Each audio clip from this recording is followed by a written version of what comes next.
आप सभी का हमारे YouTube चैनल अनूप स्टडी में। दोस्तों आज की वीडियो में हम लोग पढ़ेंगे अध्याय 9 के न्यूमेरिकल, ठीक है, उसके न्यूमेरिकल सॉल्व करेंगे।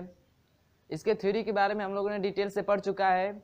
अब इसके न्यूमेरिकल को सॉल्व करेंगे तो इस वीडियो को पूरी अंत तक दिखेगा, क्योंकि जो भी न्यूमेरिकल हल करेंगे उसके बारे में हम लोग डिटेल से पढ़ते भी जाएंगे, ठीक है। तो देखिएगा, शुरू करते हैं इसका पहला क्वेश्चन। देखिएगा पहला क्वेश्चन क्या कह रहा है। कह रहा है कि निम्नलिखित में से कौन अनुदैर्ध्य तरंग का उदाहरण है। निम्नलिखित में से कौन अनुदैर्ध्य तरंग का क्या है, उदाहरण है, अनुदैर्ध्य तरंग। तो लेसन में पढ़ाया गया होगा कि अनुदैर्ध्य तरंग क्या होती है, ठीक है।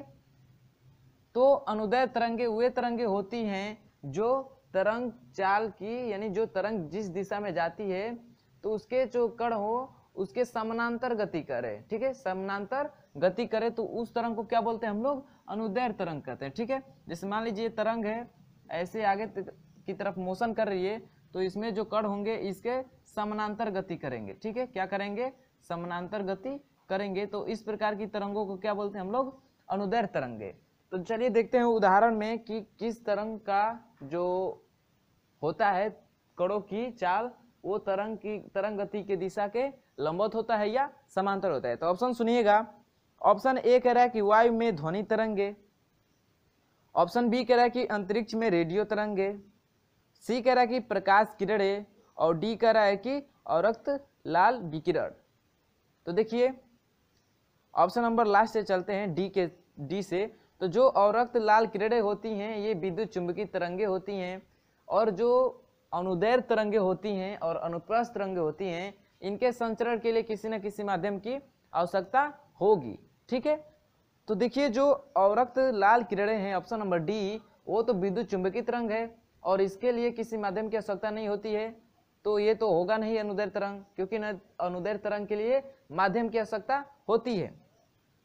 फिर सी कह रहा है प्रकाश किरणें, तो ये भी इसके लिए ये भी क्या है, विद्युत चुंबकीय तरंग है।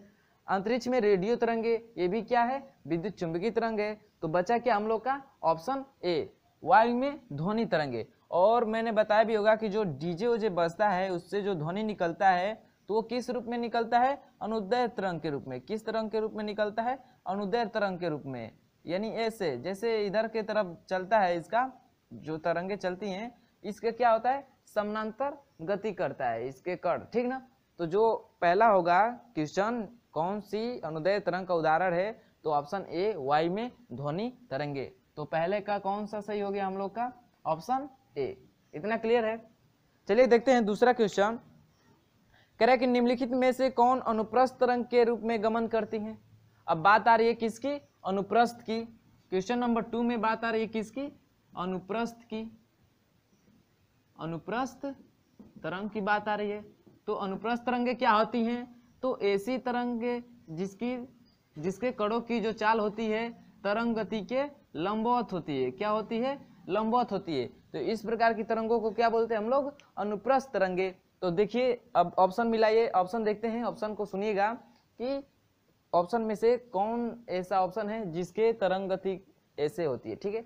यानी उसको जो तरंग गति होती है उसमें जो कण होते हैं वो तरंग गति के लंबवत कंपन करते हैं। तो ऑप्शन सुनिएगा। हवा में अवरक्त तरंगे, बी कह रहा है निर्वात में अवरक्त तरंगे, सी कह रहा है कि स्प्रिंग में खींचकर छोड़ देने पर उत्पन्न तरंगे, ऑप्शन डी कह रहा है खींची हुई डोरी में उत्पन्न तरंगे।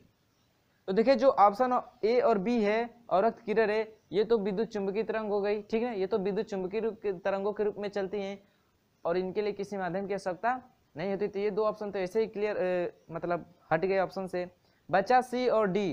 तो देखिएगा जो डी ऑप्शन है, कह रहा है कि किसी खींची हुई डोरी में, खींची हुई डोरी को ऐसे, जो डोरी है टाइट है, इसको ऐसे मतलब पकड़ के खींचते हैं तो देखते हैं कि ये ऐसे लंबवत, अब ऐसे खींचे तो अब ऐसे लंबवत गति करेगी, अरे लंबवत तो नहीं सॉरी, समानांतर गति करेगी। यानी ऐसे खींचे तो ये ऐसे ऐसे करेगी, समानांतर गति करती है, ठीक है।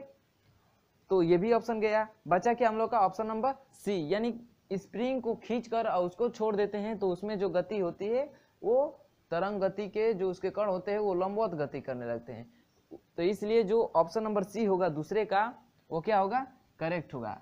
खींची हुई स्प्रिंग को खींचकर छोड़ देने पर उसमें जो किरणें तरंगे उत्पन्न होती है वो कैसी होती हैं, अनुप्रस्थ तरंगे होती हैं। अनुप्रस्थ तरंगे क्या होती हैं? तो ऐसी तरंगे जो तरंग गति के लंबवत कंपन करते हैं, उसके कण, ठीक ना, उसके कण तरंग गति के लंबवत कंपन करते हैं। तो इस प्रकार की तरंगों को हम लोग क्या बोलते हैं? अनुप्रस्थ तरंगे। इतना क्लियर है? तो देखिएगा तीसरा क्वेश्चन क्या कह रहा है। तीसरा क्वेश्चन देख लीजिएगा। तीसरा कह रहा है कि निम्नलिखित में से किन तरंगों की आवृत्ति सबसे कम होती है? किन तरंगों की आवृत्ति सबसे कम होती है? ऑप्शन दिया है ए 6 तरंगे, बी दिया है गामा तरंगे, सी दिया है रेडियो तरंगे और डी दिया है ध्वनि तरंगे। तो देखिए एक वीडियो देखिएगा, इस लेसन का जो लेक्चरर है उसका वीडियो देखेंगे तो उसमें ध्वनि तरंगों के या जो तरंगे होती है विद्युत चुंबकीय तरंगे, उसका एक डायग्राम बनाया गया होगा और तरंगों का नाम दिया गया होगा, उसकी तरंगदैर्घ्य दिया होगा, ठीक ना। तो उस डायग्राम को मैंने कहा था कि आप लोग याद भी कर लीजिएगा। तो उसी डायग्राम से ये क्वेश्चन सॉल्व हो जाएगा। यदि जिसको याद होगा वो तुरंत ही मार देगा। कह रहा है कि आवृत्ति सबसे कम किसकी होती है? ठीक, आवृत्ति सबसे कम किसकी होती है? तो तरंगदैर्घ्य जिसकी सबसे कम होगी उसकी आवृत्ति भी क्या होगी? सबसे कम होगी। तो इसमें जो ऑप्शन नंबर बी है गामा किरणें, ऑप्शन नंबर बी गामा किरणें, इनकी आवृत्ति सबसे कम होगी, गामा तरंगे, क्योंकि जो इनकी तरंगदैर्घ्य होती है वो कितना होती है? 10⁻⁹ से 10⁻14 मीटर के बीच होती है, ठीक ना। माइनस में है 9, यानी बटा में बहुत ही कम होगा। इसलिए जो गामा तरंगे होती हैं इनकी आवृत्ति क्या होती है? सबसे कम होती है। तो चौथा क्वेश्चन, तीसरे क्वेश्चन का ऑप्शन नंबर कौन सा सही हो गया आपका? तीसरे का कौन सा हो गया आपका? ऑप्शन नंबर बी गामा तरंगे। इनकी जो तरंगदैर्घ्य होती है कितनी है? 10⁻10 होता है, ठीक है, 10⁻10 से 10⁻14 मीटर के बीच होती है, ठीक है। और जो किरणें होती हैं इनसे क्या होता है? उनका तरंगदैर्घ्य अधिक होता है। और सबसे कम किसका होता है? तो गामा किरणों का। इतना क्लियर है? चलिए बढ़ते हैं चौथे नंबर सवाल की तरफ। चौथा नंबर सवाल क्या है सुनिएगा। कह रहा है कि सरल लोलक के लिए L व T के बीच ग्राफ होगा। L व T के बीच ग्राफ होगा। देख लीजिए यहीं पे छोटा सा ग्राफ है बस इसका, चौथे क्वेश्चन का। कह रहा है कि L व T के बीच ग्राफ होगा। तो शुरू में ही आप लोगों को बताया गया होगा L व T के बीच ग्राफ खींचकर। यदि नहीं बताया गया होगा तो सुन लीजिएगा यहाँ पे, मुझे भी ख्याल नहीं है कि नहीं बताए होंगे, ठीक ना, शायद नहीं बताए हैं। तो यहाँ पे देख लीजिए जो सरल लोलक एवं L, सरल लोलक की लंबाई L और T यानी आवर्तकाल के बीच ग्राफ कैसा होता है। तो देखिएगा जो सरल लोलक है यदि उसकी लंबाई L हो और उसका आवर्तकाल T हो, ठीक, तो लंबाई L और आवर्तकाल का वर्ग, ठीक, लंबाई L और आवर्तकाल का वर्ग लेकर और इनके बीच जो ग्राफ खींचते हैं वो एक सीधी रेखा प्राप्त होता है। क्या होता है? एक सीधी रेखा प्राप्त होता है। L और T, L क्या है? लोलक की लंबाई है और T क्या है? आवर्तकाल है। तो लोलक की लंबाई L और उसके आवर्तकाल T का वर्ग होगा, उसके बीच जब हम लोग ग्राफ खींचते हैं तो एक सीधी लाइन प्राप्त होती है। इतना क्लियर है? तो ऑप्शन मिलाइए कौन सा सही होगा। कह रहा है कि एक कह रहा है परवलय तो होगा नहीं, दूसरा कह रहा है अति परवलय तो ये भी नहीं होगा, तीसरा कह रहा है सीधी रेखा और डी कह रहा है इनमें से कोई नहीं। तो कैसी प्राप्त होती है? एक सीधी रेखा प्राप्त होती है। किसमें? तो L और T के बीच हम लोग ग्राफ खींचते हैं तो वो कैसे प्राप्त होता है? एक सीधी रेखा प्राप्त करता है। ये भी ध्यान रखिएगा T का स्क्वायर होना चाहिए, ठीक है, क्या होना चाहिए? T का वर्ग होना चाहिए और L ये तो लंबाई है। इसके बीच जो ग्राफ खींचते हैं वो कैसा होता है? सीधी रेखा पर होता है। तो जो चौथा है उसका ऑप्शन नंबर कौन सा सही हो गया हम लोग का? सी। चौथे का ऑप्शन नंबर कौन सा सही हो गया? सी। कैसा प्राप्त होगा? L व T के बीच कैसा ग्राफ प्राप्त होगा? तो सीधी रेखा का ग्राफ प्राप्त होता है। इतना क्लियर है? तो नोट करिएगा। फिर बढ़ते हैं 5वें नंबर क्वेश्चन की तरफ, ठीक है। 5 नंबर का क्वेश्चन सुनिएगा। कह रहा कि एक तरंग की आवृत्ति 120 हर्ट्ज है। यदि तरंग की चाल 480 मीटर पर सेकेंड हो तो तरंग की तरंगदैर्घ्य होगी। देखिएगा 5वें नंबर क्वेश्चन में क्या क्या दिया है। आवृत्ति दिया है n बराबर, तरंग की आवृत्ति दिया है 120 हर्ट्ज, 120 हर्ट्ज, और कह रहा है कि उसकी जो तरंगदैर्घ्य है, सॉरी तरंगदैर्घ्य नहीं, उसकी जो चाल है वो कितना दिया है, v बराबर 480, कितना दिया है 480 मीटर पर सेकेंड। तो कह रहा है कि उसका जो तरंगदैर्घ्य होगा कितना होगा। एक तरंग है जिसकी आवृत्ति 120 हर्ट्ज है और उस तरंग की चाल है 480 मीटर पर सेकेंड है, तो उस तरंग की तरंगदैर्घ्य कितनी होगी। तरंगदैर्घ्य क्या होती है, तो किसी भी तरंग को एक दोलन पूरा करने में वो जितनी दूरी तय कर लेती है वही क्या होती है, उसी दूरी को हम लोग क्या बोलते हैं, तरंगदैर्घ्य कहते हैं।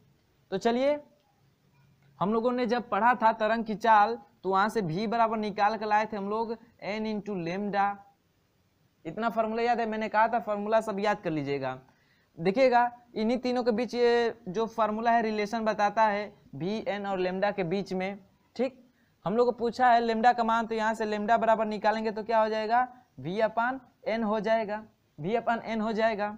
तो चलिए v का मान रख दीजिए कितना 480, n का मान रख दीजिए 120, 0 से 0 कैंसिल और उसके बाद से कटाइए इसको, तो बार चौक 48, 4 बार में कट जाएगा ना 4।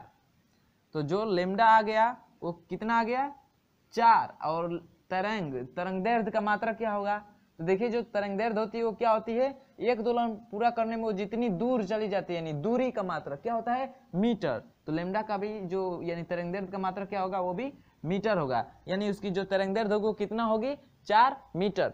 किसका, ऐसी तरंग जिसका आवृत्ति कितना हो 120 हर्ट्ज हो और उस तरंग की चाल 480 मीटर पर सेकेंड हो, तो उसका जो तरंगदैर्घ्य निकालेंगे वो कितना आएगा 4 मीटर।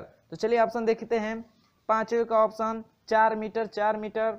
देखिएगा कौन सा है, option number B, option number जो बी है पांचवें का वो क्या है, करेक्ट है।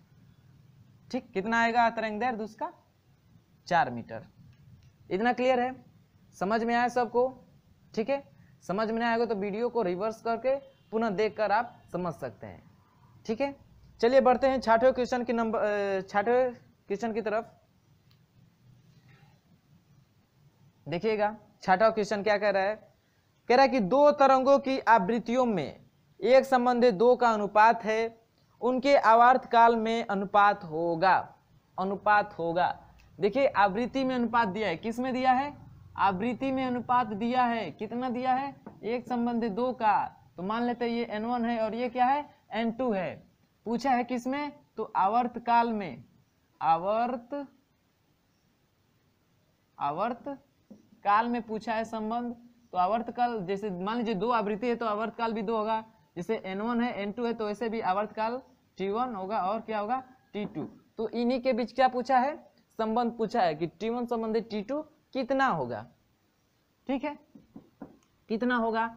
तो देखिएगा हम लोगों ने पढ़ा है फॉर्मूला n बराबर 1/t या t बराबर 1/n, इतना पढ़ा है हम लोगों ने, इतना सबको क्लियर है। तो चलिए यहाँ से इसी फार्मूले से, इस वाले फार्मूले से t1 और t2 का मान निकालते हैं। तो t1 बराबर कितना हो जाएगा 1/n1, ठीक, और t2 बराबर कितना हो जाएगा 1/n2। इसको समीकरण 1 मान लीजिए, इसको समीकरण 2। पूछा है t1/t2 यानी t1 संबंधित t2, इसका मतलब क्या होता है, संबंध का मतलब होता है बटा, यानी t1/t2 का मान निकालना है हम लोग को। तो t1/t2 का मतलब समीकरण 1 में समीकरण 2 से भाग कर देंगे तो इसका बटा ये हो जाएगा ना। चलिए भाग कर देते हैं, तो क्या होगा, समीकरण 1 भागे समीकरण 2 से क्या हो जाएगा, यहाँ पे देख लीजिएगा t1/t2 हो जाएगा, अब बटा बराबर कितना होगा 1/ क्या हो जाएगा 1/n1, अब बटा में 1/n2। देखिए भिन्न का बटा भिन्न होता है तो नीचे वाली भिन्न क्या होती है, पलट जाती है, क्या होती है, पलट जाती है। तो ये इसका पोर्शन कहाँ चला जाएगा, ऊपर, यानी इस n2 का मान गुणा होगा इस 1 में और इसका गुणा होगा इस 1 में। तो क्या हो जाएगा t1/t2 बराबर कितना हो जाएगा n2/n1, कितना हो जाएगा n2/n1। तो n1 और n2 का मान तो हम लोग को दिया ही है, तो मान रख देते हैं। तो n2 का मान कितना है 2 और n1 का मान कितना है 1। तो जो t1/t2 का मान निकल के आ गया वो कितना आ गया 2/1। इस बटा को क्या लिख सकते हैं हम लोग, संबंध ही लिखते हैं ना, अनुपात ही लिखते हैं, यानी t1 जो t2 होगा वो कितना आ गया 2:1। बटे का मतलब अनुपात, बटे का मतलब अनुपात। तो जो T1 यानी उसके जो आवर्तकाल हैं उनमें अनुपात कितना होगा 2:1 का। देख लीजिए यहाँ पे 2:1 ही है ना। तो ऑप्शन हम लोग देखते हैं कौन सा सही है। 6वें का ऑप्शन 2:1, ऑप्शन नंबर बी। इस 6वें का भी ऑप्शन नंबर बी क्या है, करेक्ट है। ठीक है, 6वें क्वेश्चन का भी ऑप्शन नंबर बी क्या है, करेक्ट है। देखिएगा, एक मैं बता रहा हूँ, एकदम मकसद ज़्यादा ऐसा ही होता है, ज़्यादा क्या 99% ऐसा होता है। कभी भी आपको तरंग से संबंधित या ध्वनि से संबंधित जो अनुपात देता है, ठीक है, अनुपात देता है और फिर किसी दूसरे के अनुपात के बारे में पूछता है, तो जो अनुपात दिया रहता है उसका सेम उल्टा करिए। जैसे यहाँ पे दिया था आवृत्ति का अनुपात 1:2, अब पूछा था आवर्तकाल का अनुपात, तो सीधे आवृत्ति का उल्टा कर दीजिए। 1:2 का मतलब 2:1, 2:1। वहीं आपका एकदम 99% आपका करेक्ट होगा। ठीक है, वो भी किससे रिलेटेड, ध्वनि या तरंग से रिलेटेड की बात कर रहा हूँ, ठीक ना। और किसी में अनुपात दे दे तो ये ना कि पलट दीजिए। ठीक है, एक चैप्टर ये है और एक चैप्टर और है जिसका जो अनुपात देता है सेम इसका पलट दीजिए, और एक और चैप्टर है जो जिसका अनुपात जो दिया रहता है सेम वही हो जाता है। लेसन का नाम याद नहीं है, ठीक है, बता देंगे आएगा तो जो ध्वनि या तरंग से संबंधित होगा, अनुपात दिया हो आवृत्ति, आवर्तकाल या तरंगदैर्ध्य में, ठीक, इन तीनों में किसी एक अनुपात दिया हो और किसी दूसरे का पूछ रहा हो, तो सीधे आप क्या करिए, पलट दीजिए। ठीक है, क्या करिए, उस अनुपात को जो पहले जो अनुपात दिया है उसको सीधे उलट दीजिए, वो दूसरे का ही आंसर आ जाएगा। दूसरे के जो पूछेगा अनुपात उसके बारे में आपका आ जाएगा। देखिएगा, आगे क्वेश्चन आएंगे जिसमें सेम आप यही प्रोसेस करेंगे, ठीक ना। तो इतना क्लियर है सबको, मतलब इसका डिटेल समझ में आया, कैसे हल करेंगे ये डिटेल तो समझ में आए ना। तो डिटेल भी याद रखिएगा और ध्वनि या तरंग से ये भी याद रखिएगा कि जो अनुपात पूछता है और फिर दूसरे का अनुपात पूछे तो पहले अनुपात को पलट दीजिए। जैसे 1:2 दिया था कि इसका कितना है 2:1, यानी इसका उल्टा ही है ना, इसका उल्टा ही है ना। तो ऐसा इतना ख्याल रखिएगा, ठीक ना, याद रखिएगा ध्वनि तरंग से या ध्वनि से, इतना क्लियर है ना। तो चलिए बढ़ते हैं 7वें नंबर क्वेश्चन की तरफ, इसको नोट करिएगा। देखिए 7वां क्वेश्चन क्या कह रहा है, कह रहा है कि अनुप्रस्थ तरंगे बन सकती हैं, अनुप्रस्थ तरंगों को उत्पन्न किया जा सकता है। कहाँ कहाँ पे उत्पन्न किया जा सकता है, तो मैंने बताया होगा कि उस जो अनुप्रस्थ तरंगे होती हैं उनको ठोसों में तथा जल की सतह पे उत्पन्न किया जा सकता है। कहाँ पे, ठोसों में और जल की सतह पे, जल के अंदर नहीं, जल की सतह पे क्या किया जा सकता है, उत्पन्न किया जा सकता है। तो चलिए ऑप्शन इसका तो फटाक से मार दीजिए, क्या हो जाएगा, वायु में नहीं, जल में नहीं, केवल जल की सतह पर, केवल जल की तल पे ही होता है, लेकिन केवल जल पे ही होता है, नहीं ना, ठोसों में भी होता है ना। तो ऑप्शन अगला भी सुनिए, क्या है, केवल ठोसों में तथा जल के तल पे, ठोसों में तथा जल के तल पे। तो जो 7वां है उसका ऑप्शन नंबर डी क्या है हम लोग का, करेक्ट है। ये तो ऐसे ही मार देंगे आप लोग, ठीक है, इतना तो सबको पता है।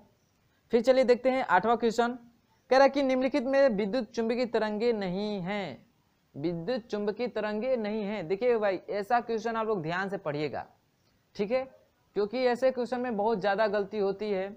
नहीं को अधिकतर लोग 90% लोग छोड़ देते हैं, पढ़ना ही भूल जाते हैं, सीधे पढ़ेंगे निम्नलिखित में विद्युत चुंबकीय तरंग, इतना पढ़ेंगे उसके बाद से है पढ़ देंगे। नहीं को ज़्यादातर लोग छोड़ देते हैं और गलती कर बैठते हैं, ठीक है, मुझसे भी हुआ है ऐसा बहुत बार।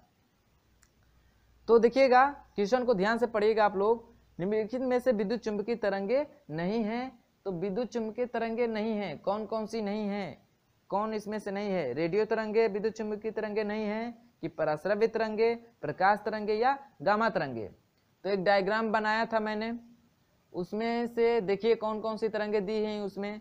तो रेडियो तरंगे होती हैं, विद्युत चुंबकीय तरंगे होती हैं, पराश्रव्य तरंगे भी क्या होती हैं, विद्युत चुंबकीय तरंगे होती हैं, और गामा तरंगों का भी उसमें जिक्र हुआ है, गामा तरंगे भी क्या होते हैं, विद्युत चुंबकीय तरंगे होती हैं। प्रकाश देखिए, प्रकाश भी एक प्रकार का विद्युत चुंबकीय तरंग है। तो इसमें तो अगर प्रकाश को भी ले लेते हैं विद्युत चुंबकीय तरंग के रूप में, तो इसमें से तो ऑप्शन कोई नहीं मिलेगा। लेकिन याद रखिएगा, जो प्रकाश होता है, क्वेश्चन नंबर 8वें में जो प्रकाश होता है, ठीक, जो प्रकाश होता है ये दो रूपों में चलता है, कण के रूप में और तरंग के रूप में। तो तरंग के रूप में किस तरंग के रूप में चलता है? तो अनुप्रस्थ तरंग के रूप में चलता है। किस तरंग के रूप में? अनुप्रस्थ तरंग के रूप में क्या करता है? प्रकाश गमन करता है। और कण के रूप में भी करता है। और कण में क्या होता है? फोटान के रूप में फोटान होते हैं, फोटान के बंडल होते हैं। ठीक है, फिजिक्स में ही पढ़ा होगा आप लोगों ने, इंटर में पढ़ा होगा। तो जो प्रकाश होता है वो अनुप्रस्थ तरंग के रूप में गमन करता है। और ये एक प्रकार का विद्युत चुंबकीय तरंग भी है। ठीक है, लेकिन इसमें पूछ रहा है नहीं है तो रेडियो तरंगे, प्रस्राव्य तरंगे और गामा तरंगे तो हम लोग की विद्युत चुंबकीय तरंगे ही हैं। और जो प्रकाश होता है इसको हम लोग अगर मान लेते हैं अनुप्रस्थ तरंग के रूप में, ठीक है, इसको हम लोग अगर तरंग मान लेते हैं तो जो हम लोग का ऑप्शन सी होगा 8वें का, वो क्या हो जाएगा? करेक्ट हो जाएगा, ऑप्शन नंबर सी। ठीक है, 8वां जो होगा उसका ऑप्शन नंबर सी होगा, क्योंकि हम लोगों ने डायग्राम में देखा है तो उसमें प्रकाश के बारे में जिक्र नहीं किया है, प्रकाश तरंगों के बारे में नहीं बताया है। लेकिन और जो दिया है ए, बी और जो डी दिया है, गामा तरंगे, रेडियो तरंगे और प्रस्राव्य तरंगे, ये क्या होती हैं? विद्युत चुंबकीय तरंगे होती हैं। डायग्राम में भी देखेंगे तो ये तीनों आएंगे, उसमें प्रकाश का जिक्र नहीं किया गया है। और जो प्रकाश होता है वो कण और तरंग के रूप में दोनों में चलता है। इतना क्लियर है? तो चलिए 8वां का ऑप्शन नंबर कौन सा हो गया? करेक्ट, सी हो गया। बढ़ते हैं 9वें क्वेश्चन की तरफ। ठीक, कहाँ पे? 9 नंबर क्वेश्चन की तरफ। देखिए 9 नंबर क्या कह रहा है? कह रहा है कि एक इलेक्ट्रॉन का आवर्तकाल 0.05 माइक्रोसेकेंड है, उसकी आवृत्ति होगी। आवर्तकाल दिया है, क्या दिया है? आवर्तकाल। बहुत ही आसान है। ठीक है, फार्मूला सब जिसको याद रहेगा वो फटाक से कर देगा। टी का मान दिया है कितना? 0.05 माइक्रोसेकेंड। क्या दिया है? माइक्रोसेकेंड। एक माइक्रोन में कितना होता है? एक जो माइक्रोन होता है वो बराबर होता है 10⁻⁶। अब जो भी हो, मात्रक सेकेंड है तो सेकेंड, मीटर होगा तो मीटर की तरफ, यानी एक माइक्रोन का मतलब होता है 10⁻⁶। इतना क्लियर है? ये एक माइक्रोन का है। तो दिया है 0.05 माइक्रोसेकेंड दिया है, तो इसको चेंज कर देंगे सेकेंड में तो कितना हो जाएगा? 0.05 गुणे 10⁻⁶ सेकेंड हो जाएगा। इतना क्लियर है? कह रहे इसका आवृत्ति होगा, तो आवृत्ति पूछ रहा है, n का मान क्या कर रहा है? पूछ रहा है। तो n बराबर क्या होता है? 1/t होता है। तो n बराबर निकालेंगे तो 1 और t का मान कितना है? 0.05 गुणे 10⁻⁶। 0.05 गुणे 10⁻⁶। चलिए दशमलव को हटाने के लिए ऊपर से 100 से गुणा करेंगे, ऊपर नीचे तो ऊपर हो जाएगा 100 और नीचे हो जाएगा 5 और गुणे इसको ऊपर ले जाएंगे तो प्लस में हो जाएगा, घात माइनस में है, ऊपर ले जाएंगे तो प्लस में हो जाएगा। इतना हो गया। आवृत्ति का मात्रा क्या होता है? हर्ट्ज। क्या होता है? हर्ट्ज। अब इसको कटाएंगे तो n बराबर कितना आ जाएगा? 5 दूना 10, 0 गुणे 10⁻⁶ हर्ट्ज। हर्ट्ज या कंपन प्रति सेकेंड होता है। क्या होता है? कंपन प्रति सेकेंड होता है इसका मात्रा, कंपन प्रति सेकेंड होता है। हिंदी में लिख दें, कंपन प्रति सेकेंड होता है। ठीक, तो देखिए आवृत्ति कितना आ गई?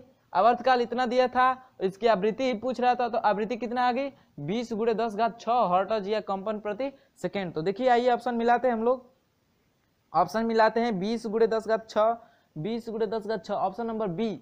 ऑप्शन नंबर बी जो है कौन सा क्वेश्चन है भाई? ये 9 नंबर। 9 नंबर का जो सवाल है उसका ऑप्शन नंबर बी क्या है? करेक्ट है। इतना सबको क्लियर है? ये तो छोटे छोटे हैं, इसको तो आप तुरंत कर सकते हैं या ऐसे भी मार सकते हैं। ठीक है, माइंड में ही कैलकुलेशन करके आप मार सकते हैं। चलिए बढ़ते हैं 10वें नंबर क्वेश्चन की तरफ। ये भी बहुत ही छोटा है। ठीक है, देखिएगा जो 10वां क्वेश्चन है क्या कह रहा है? 10वां क्वेश्चन, ठीक है, इस वीडियो का लास्ट क्वेश्चन है। 10 क्वेश्चन ज्यादा नहीं लेकर चलेंगे, ठीक है, क्योंकि ज्यादा लेने पे ओवरलोड हो जाता है, ठीक ना, तो इसलिए हम लोग कम ही क्वेश्चन करेंगे, उसको अच्छे से पढ़ते हुए चलेंगे। ठीक है, देखिए 10वां क्वेश्चन क्या है?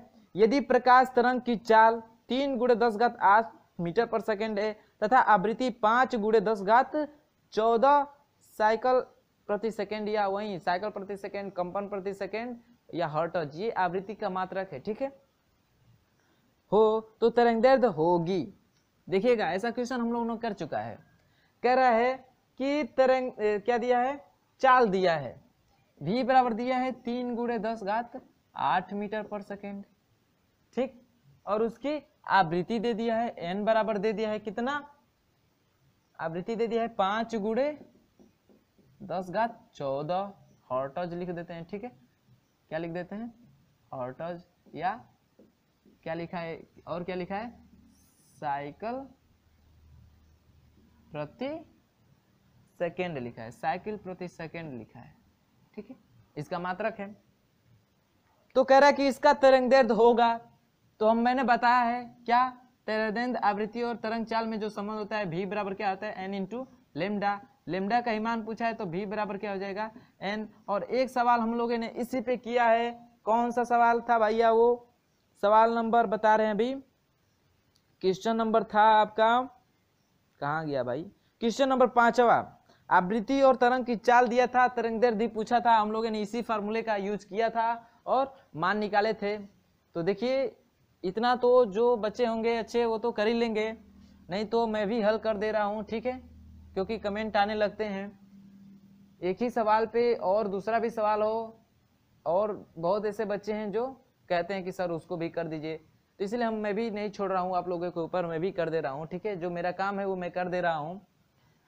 तो देखिएगा v का मान दिया है कितना, 3 × 10⁸, और n का भी मान दिया है कितना, 5 × 10⁻14।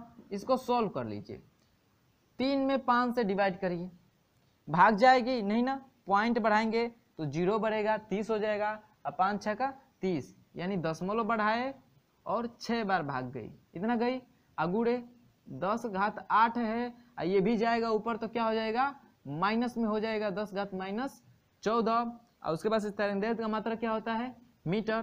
देखिएगा दशमलव, जैसे पापा मम्मी के आगे, नाम के आगे श्रीमती श्री लगाते हैं, उसी तरह जो जीरो का श्री होता है वो क्या होता है, जीरो, ठीक है, जीरो। ऐसे दशमलव बिना जीरो के नहीं लिखते हैं, ठीक है। अगर दशमलव पहले कोई अंक ना हो तो उसका श्री लगाना बहुत ही आवश्यक हो जाता है, 0.6, 0.6 ऐसे नहीं लिखते हैं, 0.6। इतना क्लियर है। तो अब इसको सॉल्व करते हैं, कितना हो जाएगा, 0.6 गुणे आधार क्या है, सेम है, तो घातें क्या होती हैं, जुट जाती हैं, तो आधार को लिख लीजिए 10, डिटेल में पूरा बता रहे हैं, घातें जुट जाती हैं मतलब 8 प्लस -14, पूरा डिटेल में समझ लीजिएगा भाई, यहीं पे 0 से घातांक के बारे में। 10 हो गया, अब ये प्लस माइनस मल्टीप्लाई होता है, प्लस माइनस का तो क्या हो जाता है, माइनस, तो 8 - 14 तो घटेगा तो कितना हो जाएगा, 8 6 14 होता है, यानी -6, कितना हो जाएगा, -6, तो 0.6 गुणे 10⁻- 6 मीटर हो गया, 6 मीटर हो गया। तो ऑप्शन मिलाते हैं, 10वें का ऑप्शन मिलाइए, 0.6 गुणे 10⁻-6, 0.6 गुणे 10⁻-6, ऑप्शन तो दिया ही नहीं है भाई, दिया है ऑप्शन 6 गुणे 10⁻-5 मीटर, दिया है बी दिया है कि 6 गुणे 10⁻-6 मीटर, सी दिया है 6 गुणे 10⁻-7 मीटर, और क्या दिया है, इनमें से कोई नहीं, ये तो ऑप्शन दिया ही नहीं है। तब क्या करेंगे, तो भाई इसको चेंज करते हैं उसके फॉर्मेट में, 0.6 न देकर 6 दिया है तो इसको भी चेंज करते हैं। दशमलव को कहाँ लेके जाएंगे, उधर लेकर जाएंगे, किधर, दाएं तरफ ले जाएंगे। तो देखिएगा जब भी दशमलव को दाएं तरफ ले जाते हैं, दाएं तरफ, तो घात में क्या होती है, घात में क्या होती है, एक की कमी, अरे सॉरी, एक की वृद्धि हो जाती है, क्या हो जाती है, एक उसमें जुड़ जाता है, ठीक। और जब घात को बाएं लाते हैं तो उसमें से -1 हो जाता है, यानी उसमें से घात में से 1 कम हो जाता है, और दाएं ले जाते हैं तो घात में 1 बढ़ जाता है। इतना क्लियर है। तो चलिए इसको करेंगे तो क्या हो जाएगा, 6 हो जाएगा, अगुड़े 10⁻-6 है तो -6 है तो 1 की वृद्धि होगी तो क्या हो जाएगा, 7 हो जाएगा, क्या हो जाएगा, 7 हो जाएगा। यही दशमलव दाएं से बाएं तरफ आता तो घात में 1 कम हो जाता है, घात को 1 घटा के लिखते, यही दाएं से बाएं ले, अरे सॉरी, बाएं से दाएं ले जाते हैं तो घात में क्या करते हैं, 1 बढ़ा देते हैं, यानी घात में 1 की वृद्धि कर देते हैं। 6 है तो 7, 5 है तो 4 नहीं ना, 5 है तो 6, 4 है तो 5, तो क्या हो जाएगा, इस दशमलव को कहाँ ले गए हैं, दाएं से बाएं से दाएं ले गए हैं, तो घात में क्या होगा, एक वृद्धि हो जाएगा। तो 6 गुणे 10 घात माइनस 6 था, एक का वृद्धि कर देंगे तो 10 घात माइनस 7, और तरंगदैर्घ्य का क्या होता है, मात्रक मीटर। तो अब ऑप्शन देखिए, अब तो 6 के फॉर्मेट में आ गया ना, अब ऑप्शन मिलाइए, 10 घात माइनस 6 गुणे 10 घात माइनस 8 मीटर, सही होगा, नहीं। 6 गुणे 10 घात माइनस 6 मीटर, इतना है, नहीं है। सी का 6 गुणे 10 घात माइनस 7 मीटर, यही है, हाँ भाई यही है। तो जो 10वां है उसका ऑप्शन नंबर सी क्या है, करेक्ट है। 10वें का ऑप्शन नंबर सी क्या है, करेक्ट है। मैं ऐसा करता हूं कि सबको समझ में आया होगा और बहुत ही अच्छी तरीके से समझ में आया होगा, ठीक है। तो इस वीडियो में बस इतना ही, अगले वीडियो में मिलेंगे इसके आगे वाले प्रश्नों के साथ, ठीक है। यानी 11 से लेके 20 तक क्वेश्चन को सॉल्व करेंगे, और ऐसे ही 10-10 क्वेश्चन का फॉर्मेट बनाए हम लोग हल करते जाएंगे। इसमें बहुत ही ज़्यादा क्वेश्चन है, दिया है 60-67 के करीब में दिया है क्वेश्चन, तो इसको हम लोग अच्छे से पढ़ेंगे, ठीक है। 10-10 क्वेश्चन ही ले चलेंगे वीडियो में, क्योंकि वीडियो बहुत ही लंबा हो जा रहा है, तो उससे पढ़ने में बहुत से लड़के होते हैं जो बोर हो जाते हैं। ज़्यादा देर का भी क्लास क्या होता है, बेकार होता है, ठीक ना। अगर इंटरेस्ट आएगा तो मज़ा है, लेकिन कितना भी इंटरेस्ट हो, यदि लंबा क्लास हो जाता है तो मन बोर होने लगता है। तो हम लोग 10-10 क्वेश्चन ही लेके चलेंगे। यदि सॉल्यूशन में ज़्यादा करना होगा तो फिर थोड़ा क्वेश्चन को हम लोग कम कर देंगे। यदि अगर ऑप्शनल ही आया तो क्वेश्चन को हम लोग बढ़ा भी सकते हैं, ठीक है। लेकिन हम लोग का जो एवरेज है वो 10 का है, ठीक है। 10-10 क्वेश्चन का पढ़ते हुए चलेंगे। तो इस वीडियो में बस इतना ही। यदि वीडियो अच्छा लगा होगा तो लाइक करिएगा, अपने दोस्तों में शेयर करिएगा, और जिन्होंने हमारे चैनल को सब्सक्राइब नहीं किया है वो सब्सक्राइब कर ले, और साथ ही बेल आइकन को प्रेस करके ऑल नोटिफिकेशन का जो ऑप्शन है उसको ऑन कर लें, जिससे हम लोग जितनी भी नई वीडियो यूट्यूब पे अपलोड करें उसको नोटिफिकेशन आपको समय से मिलती रहे। धन्यवाद।